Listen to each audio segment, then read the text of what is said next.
அணையா விளக்கு என்ற தலைப்பிலான ஒரு மக்கள் போராட்டம் சிவில் அமைப்பினால் ஏற்பாடு செய்யப்பட்டிருக்கின்றது. 23, 24, 25ஆம் தேதியில் அழைக்கப்பட்ட இந்த போராட்டம் குறிப்பாக செம்மணி என்பது சுண்டிக்குழி மகளிர் கல்லூரியினுடைய பாடசாலை மாணவி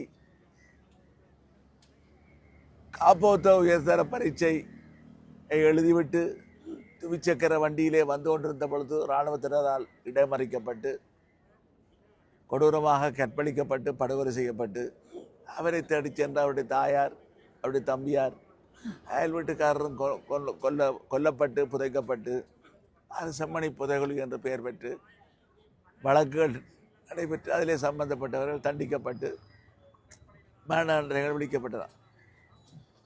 இது ஒன்று மாத்திரம் எங்களுக்கு நீதி கிடைத்த என்று இல்லை.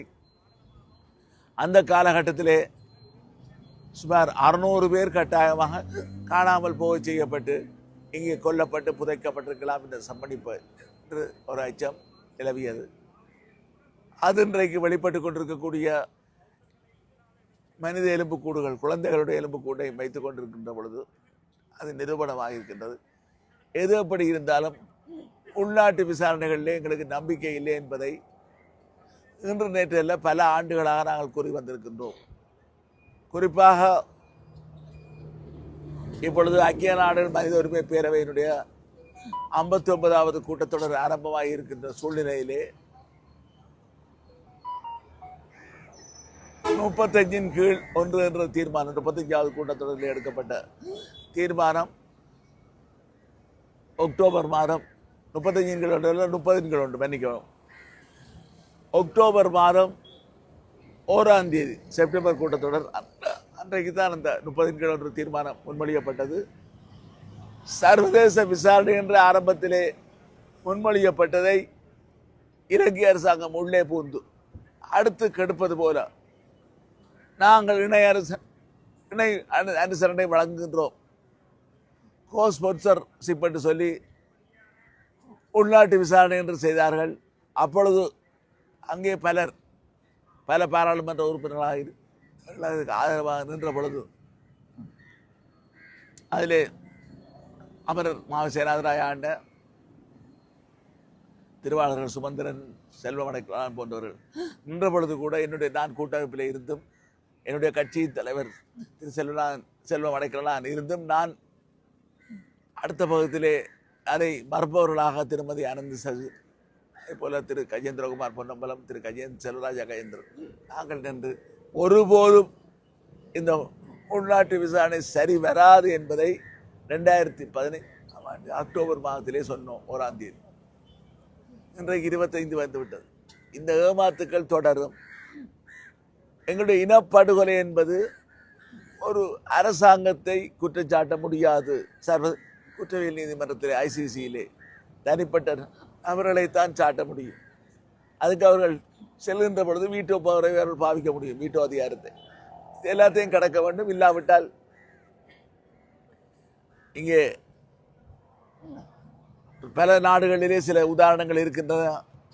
நடைபெற்ற உதாரணங்களை பார்த்தோமாக இருந்தால் அங்கே அவர்கள் விசாரணைகளை பலவற்றை நடத்தி அந்த சட்டமா அதிபர் திணைக்களத்தால் ஏற்றுக்கொண்டு நேரடியாக ஐநா பாதுகாப்பு கவுன்சிலுக்கு போகாமல் வந்திருக்கின்றது அந்த வழக்குகள். அந்த வழக்கு நாங்கள் பின்பற்ற வேண்டும். இதைவிட சர்வதேச குற்றவியல் நீதிமன்றத்தை விட சர்வதேச நீதிக்கான நீதிமன்றம், international court of justice ICJ என்று சொல்வார்கள், அதற்கு இப்பொழுது இந்த மியான்மர் வழக்கு போயிருக்கிறது. அது பின்னர் அங்கே போயிருக்கிறது. அது போன்ற வழிகளை கொண்டு செல்வதற்கான தீவிர முயற்சிகள் எடுக்க வேண்டும். நாடுகளுடைய உதவிகள் எங்களுக்கு தேவை. ஏற்கனவே நாங்கள் பல தடவைகள் ஐநா மனித உரிமை ஆணையாளரை ஜெனீவாவிலும் சந்தித்து பேசியிருக்கின்றோம். திருமதி நவநீத பிள்ளை வருகின்ற பொழுது ஆர்ப்பாட்டங்களில் ஈடுபட்டிருக்கின்றோம். இப்பொழுது ஒரு ஆணையாளர் வரப்போகிறார். நாங்கள் ஆர்ப்பாட்டம் செய்திருக்கிறோம். என்னை பொறுத்தவரையிலே 15 தடவைகளுக்கு மேல் ஜெனீவா கூட்டத்தொடருக்கு சென்று நீதி கோரியவர்கள். அது மாத்திரமல்ல, இளைப்பாறியதன் பின்னர் திருமதி ஆனந்த் சேகர் நான் உட்பட தென்னாப்பிரிக்காவுக்கு சென்று திருமதி நவநீதம் பிள்ளையை சந்தித்த பொழுது பல அதிர்ச்சியான விடயங்களை சொல்லியிருந்தார். உங்களுக்கு ஒரு சர்வதேச இராணுவ தலையீடு வருகின்ற அளவுக்கு உங்களுக்கு அழிவு வந்தது, அந்த சந்தர்ப்பத்தில் தவறவிடப்பட்டிருந்தது சொல்லியிருந்தார். இன்டர்நேஷனல் இன்டர்வென்ஷன் என்று அவர் சும்மா எங்களுக்கு தனியாக ரூமில் சொல்லவில்லை. சவுத் ஆப்பிரிக்காவுடைய உத்தியோகத்தர்கள் இருக்கக்கூடிய ஒரு மகாநாட்டிலே தான் அந்த கருத்தை தெரிவித்தார். அவர் பின்னர் திருமதி அனந்திபட வருகின்ற பொழுது கையை குலுக்கி கூட நீங்கள் தொடர்ந்து போராடுங்கள், உங்களுக்கு நீதி கிடைக்கும் என்ற அழுத்தத்தையும் உற்சாகத்தையும் எங்களுக்கு தந்தவர். அந்த அடிப்படையிலே தான் எங்களுடைய தரப்பிலே நான் இனப்படுகொலை என்று சொல்வதற்கு 2021 போச்சு.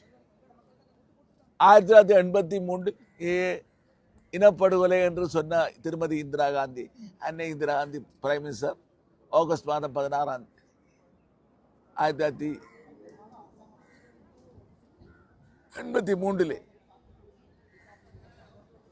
தலைவர் மறைந்த அமிர்தலிங்கம் ஐயா அவர்கள் இனப்படுகொலை என்று சொன்னதை இந்த கட்சியைச் சேர்ந்த சம்பந்தனையா சுமந்திரனாக்கள் ஏற்க மறுத்தது.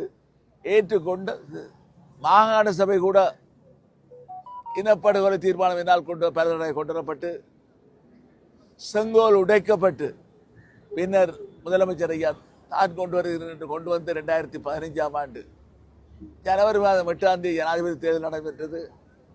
பிப்ரவரி மாதம் 10 அந்த தீர்மானம் கொண்டு வரப்பட்டது. அதன் பின்னர் தான் மெல்ல மெல்ல சூடு பிடித்து ஐநாவினுடைய மனித உரிமை பேரவைக்கும் ஐக்கிய நாடுகள் சபையினுடைய செயலாளர் நாயக், மறைந்த தலைவர் சம்பந்தனையா, திரு விக்னேஸ்வரன் ஐயா, திரு கஜேந்திரகுமார் மூவரும் கையெழுத்திட்டுத்தான் இனப்படுகொலை சர்வதேச குற்றவியல் நீதிமன்றம் நிறுத்தப்பட வேண்டும் என்று கேட்பதற்கு எங்களுக்கு 2012 ஆண்டுகள் எடுத்தன. தமிழ் தலைமையில் ஒற்றுமையாக கேட்பது.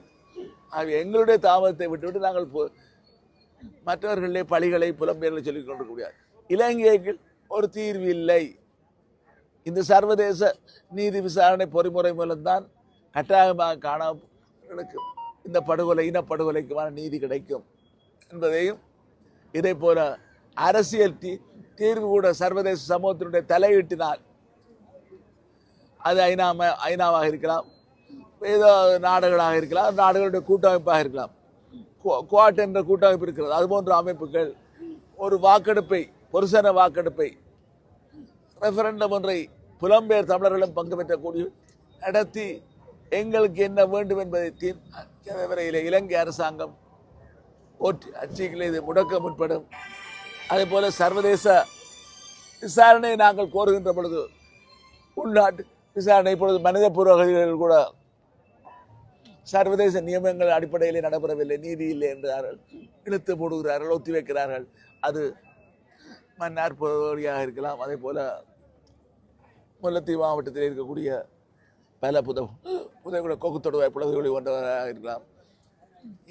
இதுதான் நடமை நீடிக்கிறது. ஆகவே ஐக்கிய நாடுகள் மனித உரிமை பேரவை ஆணையாளர் வருகின்ற இந்த நேரத்திலே எங்களுடைய மக்கள் ஒரே குரலிலே சர்வதேச நீதி எங்களுக்கு தேவை என்பதை வலியுறுத்த வேண்டும். இந்த போராட்டத்திலே எல்லோரும் பங்களிக்க வேண்டும் என்பதுதான் என்னுடைய அன்பான பணிவான கோரிக்கை. வணக்கம்.